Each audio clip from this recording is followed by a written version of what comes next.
Un hombre fingió estar muerto. Todo su dinero es mío. Ya quiero que nos veamos, y escuchó cómo su esposa hablaba de su herencia. Y descubrió la verdad, una revelación que sacudió los cimientos de toda su vida, construida sobre promesas que resultaron ser castillos de arena. Antes de sumergirte en este relato de traición y despertar, Carlos siempre había sido un hombre de convicciones firmes, un arquitecto que dedicó 4 décadas a levantar estructuras sólidas y a un matrimonio que consideraba su obra maestra. A sus 65 años, creía que el amor de Carmen era un puerto seguro donde echaría anclas en sus últimos días. Sin embargo, un extraño malestar en el pecho, que comenzó como un leve pinchazo durante la cena, se convirtió en una oscura oportunidad para probar la lealtad que daba por sentada.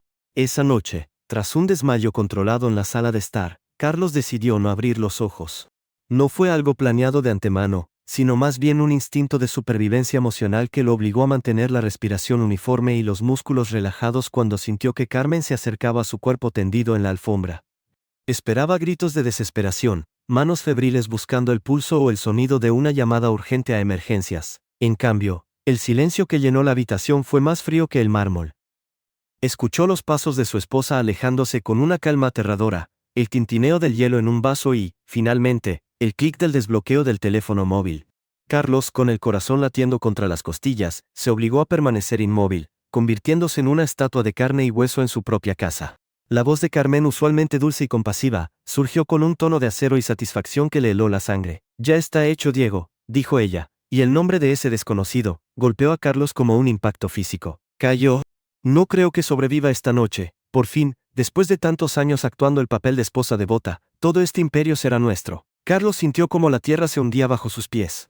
Cada palabra de Carmen era un clavo en el ataúd de su pasado. Ella continuó hablando con una frialdad quirúrgica, detallando las cuentas bancarias, las propiedades en la costa de Mallorca y el testamento que él mismo había redactado con mano temblorosa, la de quien confía plenamente en su compañera. La mujer que le servía el café cada mañana con una sonrisa ahora hablaba de él como de una carga finalmente eliminada del camino. «No imaginas lo agotador que es fingir que te importa alguien que solo habla de sus recuerdos de juventud», decía Carmen por teléfono, soltando una risa corta que para Carlos sonó como una sentencia de muerte. «¿Ya quiero verte? Quiero que tomemos ese vuelo a Lisboa y olvidemos a este viejo aburrido. Solo falta que el médico confirme lo evidente. Ven mañana por la mañana. Ya no hay necesidad de escondernos».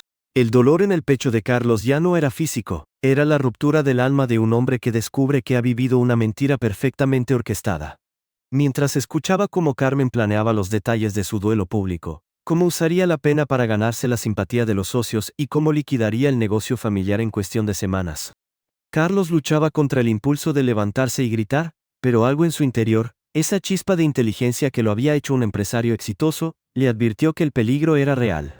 Si ella era capaz de tanta frialdad ante su supuesto cadáver, ¿de qué sería capaz si supiera que lo había oído todo? La traición no era solo financiera, era el robo de su dignidad y de su tiempo. Siguió tendido en la penumbra de la habitación, escuchando cómo ella deambulaba por el lugar, incluso tarareando una suave melodía mientras cerraba las cortinas, preparándose para el espectáculo de su vida ante las autoridades. Carlos comprendió que no estaba muerto, pero el hombre que amaba a Carmen acababa de morir en esa alfombra. Ahora, atrapado en su propia casa, debía decidir si despertar en un mundo que ya no reconocía o seguir interpretando el papel de difunto para averiguar cuán profunda era la madriguera de mentiras en la que había caído.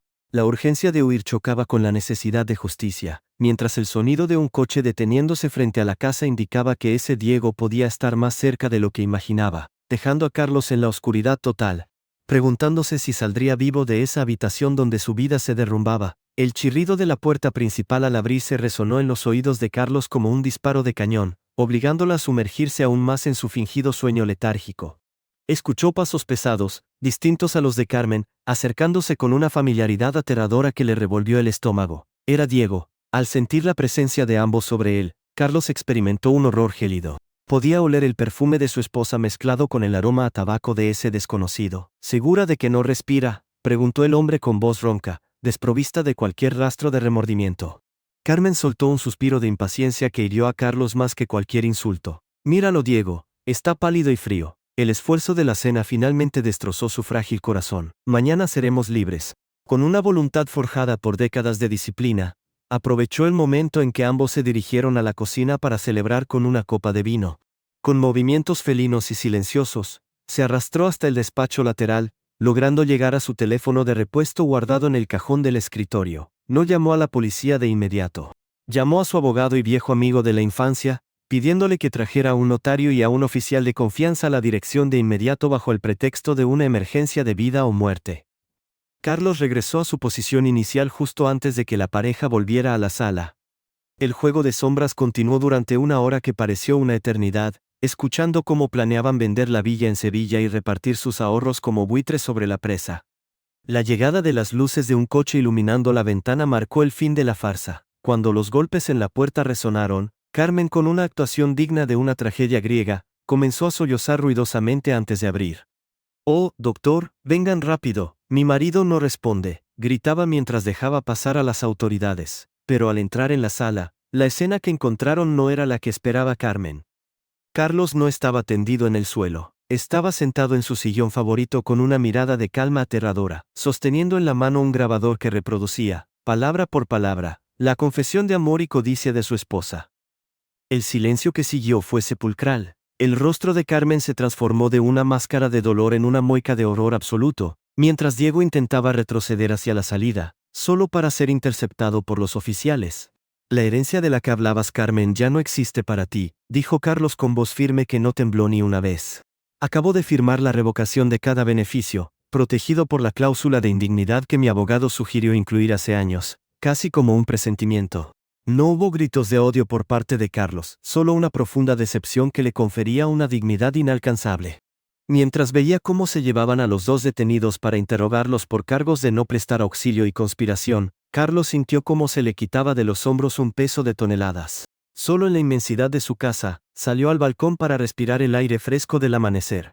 Comprendió que la verdadera riqueza no estaba en las cuentas bancarias que tanto codiciaba Carmen, sino en la libertad de empezar de nuevo, con la sabiduría de quien ha visto la oscuridad y ha decidido caminar hacia la luz.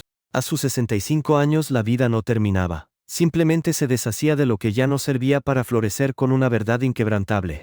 Carlos cerró los ojos, esta vez sin fingimiento, y por primera vez en mucho tiempo su corazón latía con absoluta paz, listo para construir una nueva estructura que solo aceptara la lealtad más pura.